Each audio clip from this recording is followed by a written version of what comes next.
Well, hello and welcome back to Leaders Fuel Daily podcast. This is episode number 7. I'm here with my good friend Craig Hill. And Craig, thanks so much for jumping in and doing a conversation with me. I've enjoyed getting to know you through a business referral networking group and then through doing the emotional intelligence course and subsequently the resilient entrepreneur course. And in a bit here, you're actually going to talk about the company that you work for, which I've also personally benefited from because I've done business with your company, and I'm very glad we did. But you are a general manager of a team, Mhm. and so I think I want to ask you about productivity and what that means. So first of all, let me ask you this question: how many people do you interact with as far as being the general manager? How many total people does that involve? We're a small company. There's about 10 of us total. I'm kind of the bigger picture, obviously general manager, Hmm. but a lot of the bigger picture, not as much of the day to day. So sometimes I have to pull myself up out of the weeds, which I have a tendency to get in. Hmm. But yeah, just generally around 9 to 10 people. Okay. Well, and then, obviously, the more people involved, the more important it is for you to be able to be productive. And so let me ask, I mean, so just generally speaking, what is it that helps you to be productive? What have you found? Anything that you maybe could share that works for you that you could pass along, or even challenges that you find, either way. So we can go however you want to take that question, you can just run with that. Yeah, I think humanly speaking, I mean, there's a principle that applies to everybody that work expands to the time allotted for it. Yeah. And so if you can find a way to help put constraints on yourself, Hmm. and so that you are limiting yourself, so you're not filling this big bunch of time. You Hmm. have this list of things to do, and you maybe put them in a priority order, like an ABC list of priority, Hmm. and then you try to get them all accomplished. But if you don't put any kind of time limit on yourself, then sometimes that whatever that thing is that you're doing just expands, and you end up working on the same thing all day. So there's something called the Pomodoro technique. It's basically just setting a timer for yourself. A Okay. lot of people do Talk about this. that. Yeah. So I actually have a timer. There's one native on your computer. If you work behind a computer, Hmm.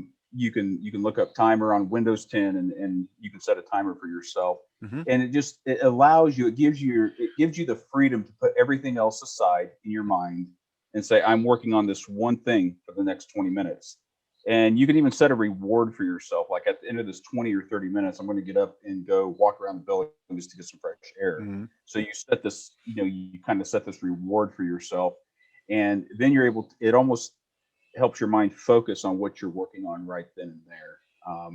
I don't use it perfectly, but it's something. I have the timer down in my taskbar there. I can click on it, open it up, and it helps me focus on that one thing I'm working on.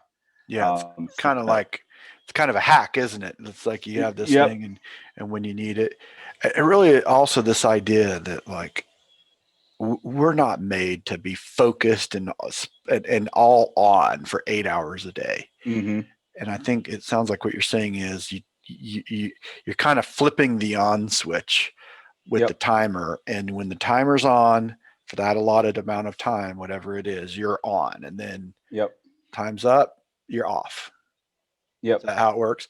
Do Yep. you find that you have some tasks where it's like, okay, I've given myself whatever 15 minutes, timer goes off, I got to set the timer again? Does that happen frequently? Oh yeah, oftentimes, and it's almost like setting that stretch goal. I'm sure some of you have heard of the idea of setting half-hour meetings instead of Hmm. hour meetings. Hmm. A lot of times calendars default to setting up an hour meeting, and but there's a term for it, and it escapes me now. But basically, setting half-hour meetings, because then again, the whole concept of work expands to fill the Hmm. time allotted. Hmm. So Hmm. you end up being more efficient with your time, getting more Right. accomplished because you're setting that almost like a, not really a stretch goal, but the opposite. Yeah. You're trying to compress things into time so you get down to business more quickly. But Yeah. yeah, sometimes I do have to uh, set the timer again, but again, it kind of pushes yourself to get it done. Yeah, and I like that. And that reference to a meeting idea too is that you're setting a different expectation when you set a 30-minute meeting versus an hour meeting. Hmm. Some of the companies that I work with use what they call sprint meetings. Hmm. And the idea is that it's like just the facts, ma'am. We're going to get on here and we're going to sprint through the list, and someone is kind of like the moderator or the sergeant in arms. Even it's like if you're on this topic, and if someone starts getting tangential and chasing rabbits, that person Hmm. is there to kind of crack the whip and go, you're off topic, stick to the Yep. topic. We can talk about that later when we're riding in the truck or whatever. We can have all the conversation we want on that, but right now this is what we're doing. I like Exactly. that kind of that idea. And along those same lines, and we're kind of getting off on a tangential Hmm. subject, but kind of the same thing, to use your Crack word the whip, there. man. Crack the whip. Yeah, exactly. Yeah. It's important to have even using time efficiently in meetings, because meetings are expensive. I mean, when you think That's a about, good point. you have like a whole company. It costs hundreds of dollars to have even a half-hour meeting, Yeah. because they're sitting there, you're paying them. So you want to make sure they're efficient. So I keep an evergreen notebook Hmm. that just rolls from week to week, Hmm. or evergreen online document, not Yes. notebook. But I pull that up and have an agenda ready every week, Nice. so that we're hitting those topics. And you'll hear folks around here kind of joke about things I say in the meeting. When we start getting off topic and going astray, I say, Yeah. all right, moving on. Yeah.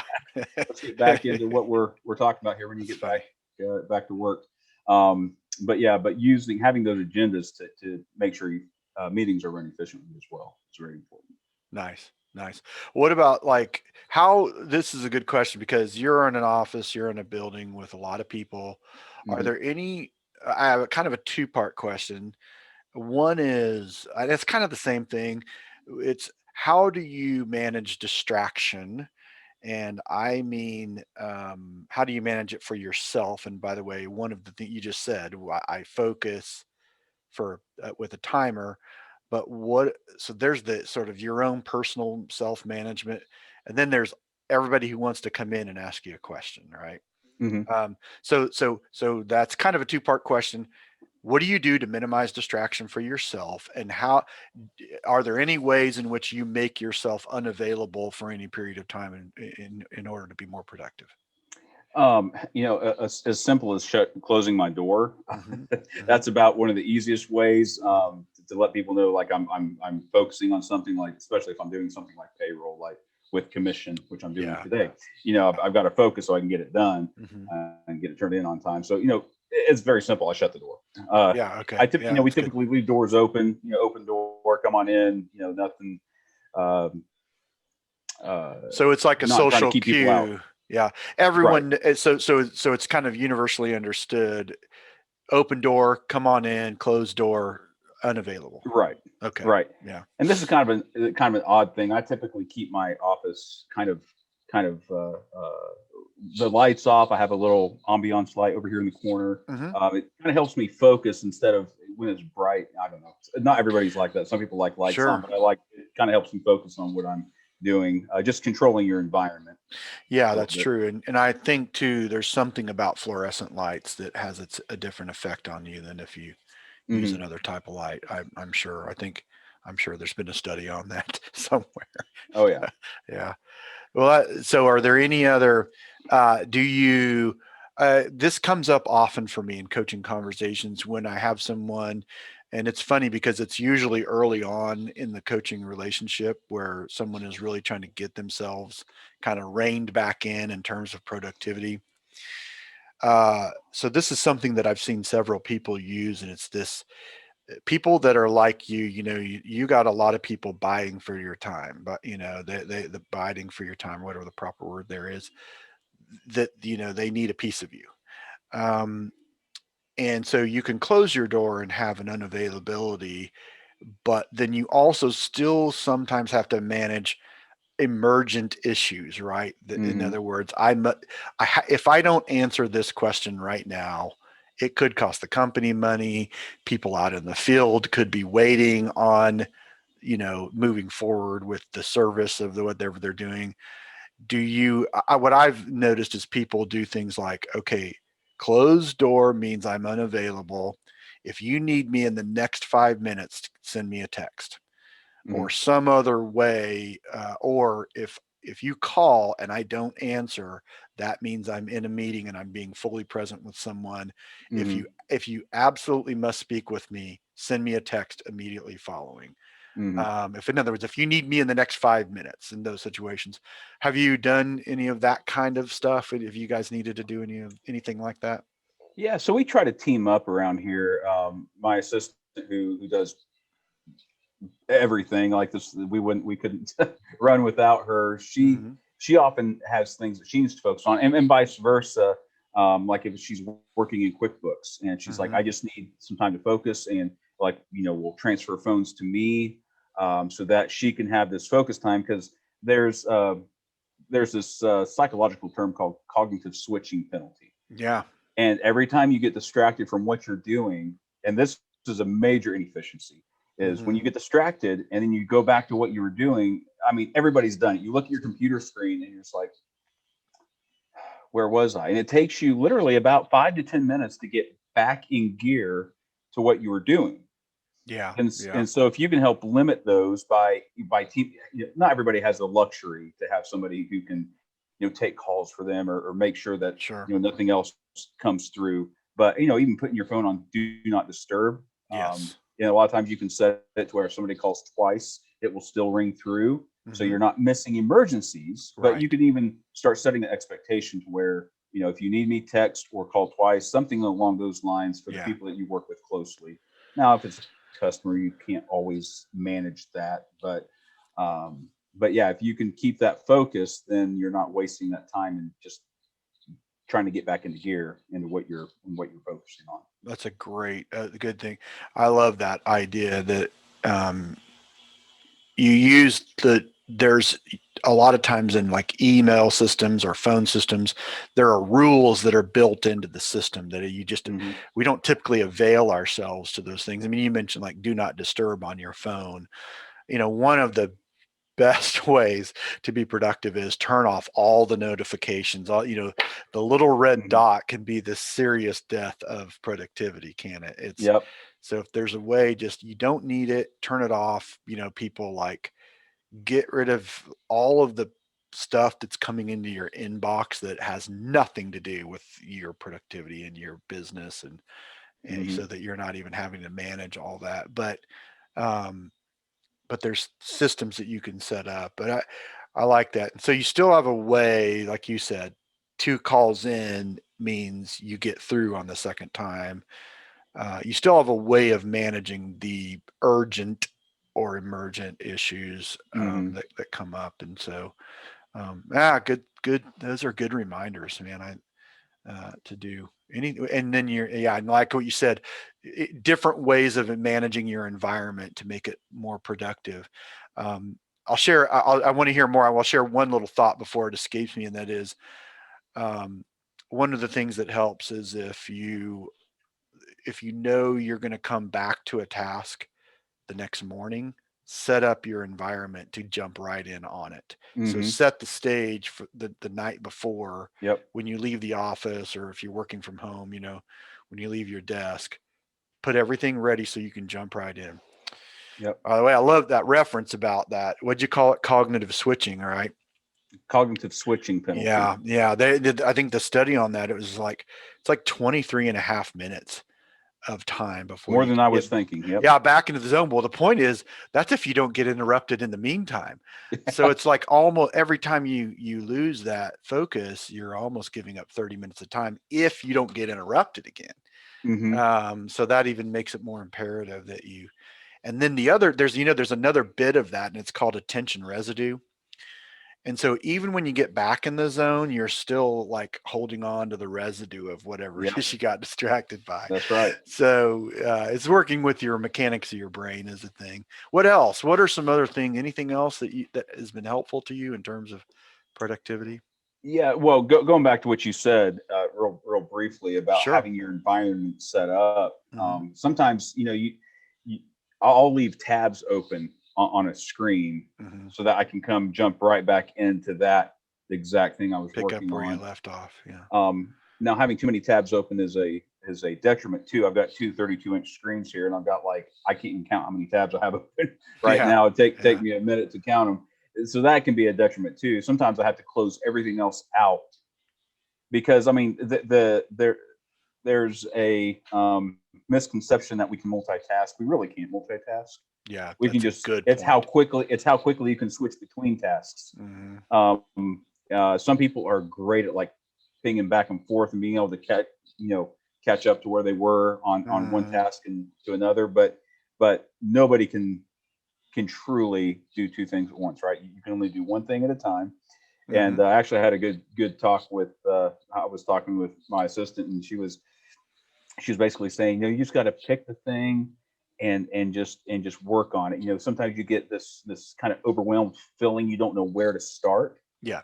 Just start with that one thing One thing. and Yeah. and choose it and choose to focus on that one thing, because we almost get a I don't know if you call it choice paralysis. It's like, where do I start? I don't know Hmm. where to Hmm. start, Yeah. but start on something and choose that thing and stick with it and get it done. Yeah. Yeah. Yeah. What you're talking about, that sort of idea. We love to, our brain it's a goal seeking success mechanism. It's made to accomplish tasks and finish them out.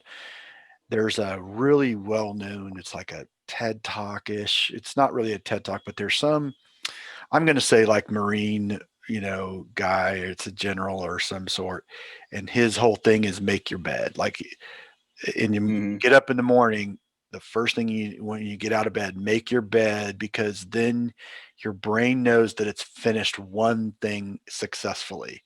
Yeah. It's this sort of setup so that, again, you don't have the residue of an unmade bed carried with you throughout the day. You have a Yep. bed made, done, finished, closed it out, and now I'm on to the next thing.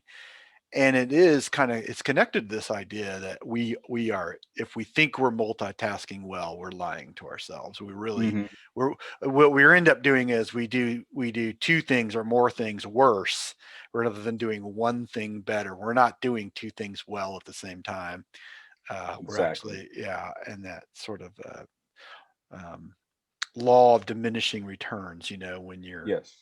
divided or when you stay in something too long, you're not getting the same kind of efficiency rates as you are if you're in it and just in it, get in it, focus 100%, and then get out of it. Exactly.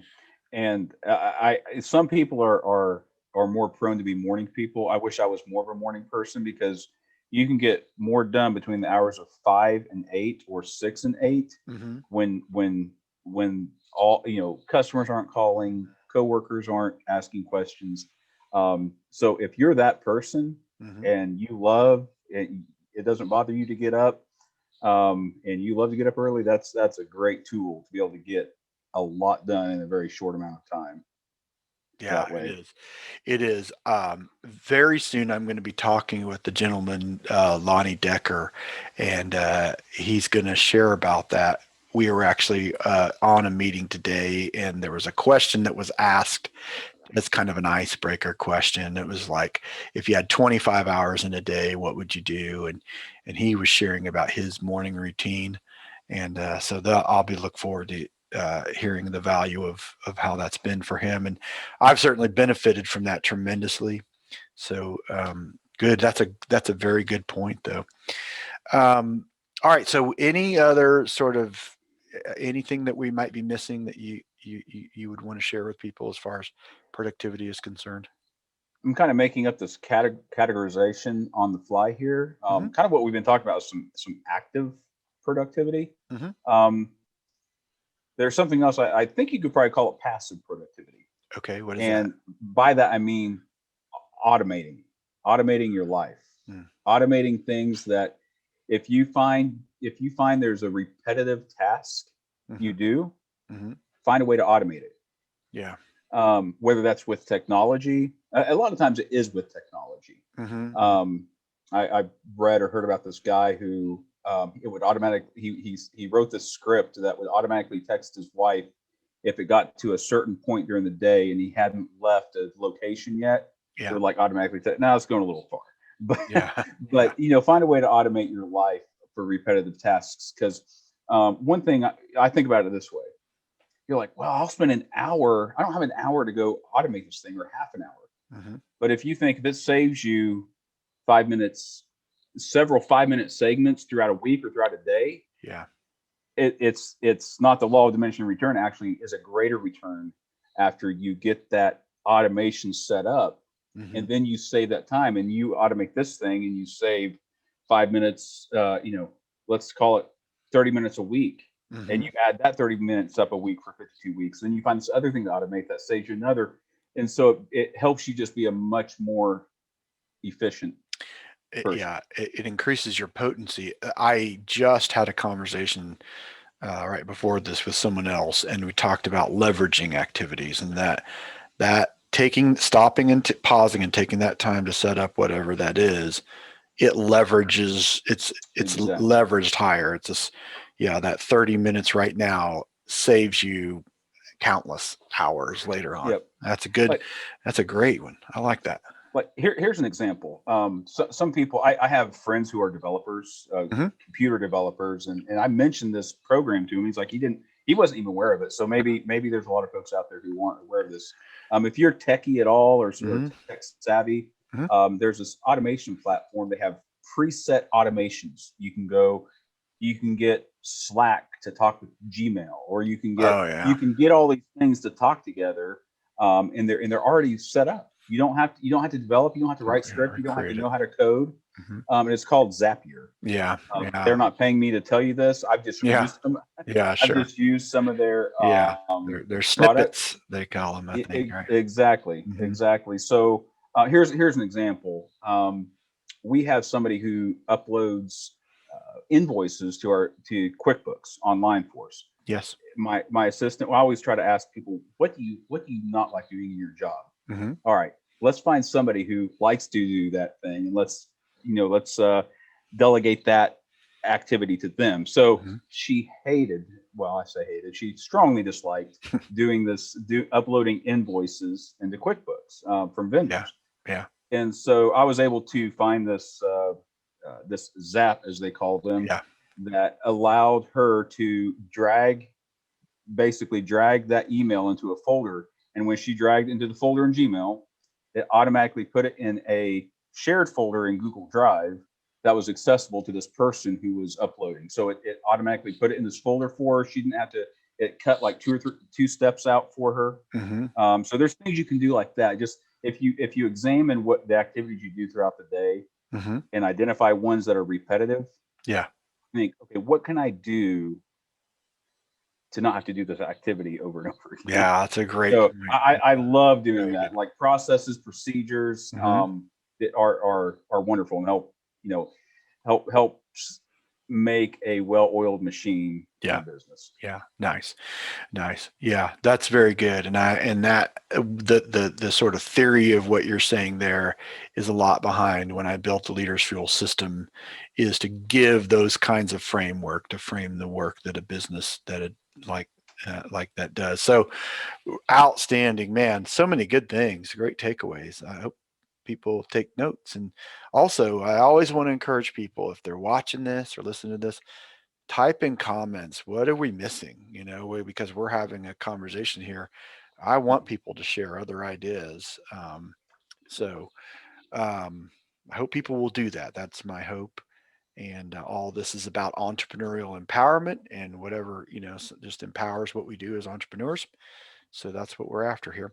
All right. So I want to hear about, now I have to, I want to hear about what you do, because I want people to know. Now I'm going to say, I just want to kind of share a testimonial for your company. So I'm gonna, if you don't mind, if I steal a little bit of your thunder, you work for Home Comfort Solutions, HVAC company. Mhm. But here's the thing: I was on a trip with my oldest son.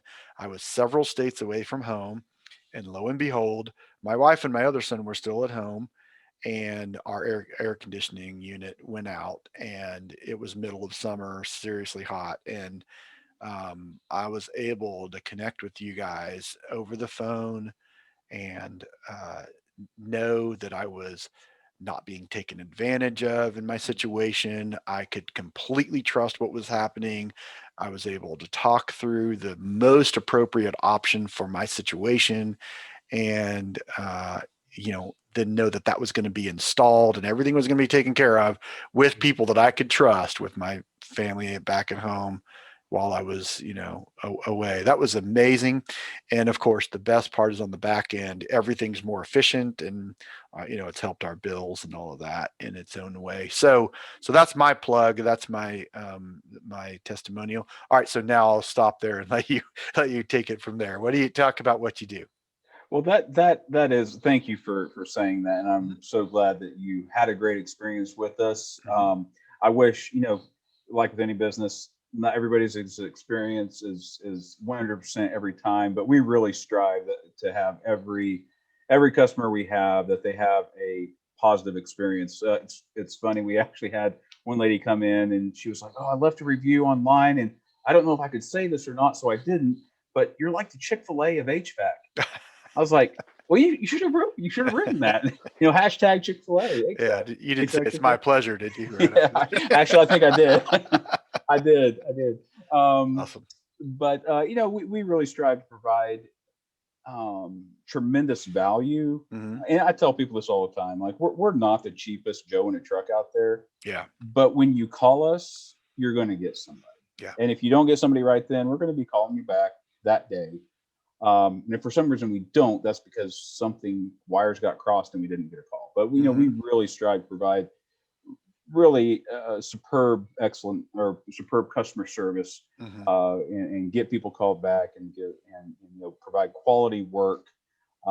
And just like anybody, sometimes you mess up, Hmm. and all we want is the opportunity to make things right if we Make do it right. mess up. Hmm. Because Yeah. everybody, I say it all the time. I say it to my guys. I say it, whoever it is, like I don't mind that you mess up.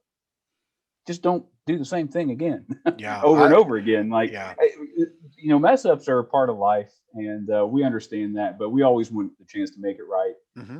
and we do that, often. And but I feel like we provide a tremendous value for our Hmm. customers, and by giving a reasonable, fair price. Hmm. And we're not the most expensive either. We're kind Hmm. of like right there in the middle, providing a great value Yeah. for the HVAC. Well, that's great, and all this pretty much in the residential setting. What you guys are doing, right? Some little bit of About eighty commercial. percent. Yeah. Yep, So some light so commercial. some. Mhm. Yeah. Very good. And obviously in Greenville, South Carolina. What we're going to do is, you're whenever this goes out, we're going to give people an opportunity to have a way to connect with you in any way that we could, and look, every one of us wants to do business with people they know, like, and trust, right? Mhm. And I have confidence that if I'm telling someone about your company, that I can trust that you guys are going to do a great job. And I appreciate what you said, and I appreciate also that you have a culture of work where you're not expecting perfection from people. um, so many places are this sort of fear-based atmosphere, and it's like, Mhm. don't mess up ever. But I like companies with the part of their culture is, hey, look, you have the freedom to make a mistake and get it right. In other words, we're not just going to keep covering people's Mhm. incompetence, but Yep. that we expect people to grow, we expect people to learn, we expect people to get better as they go on.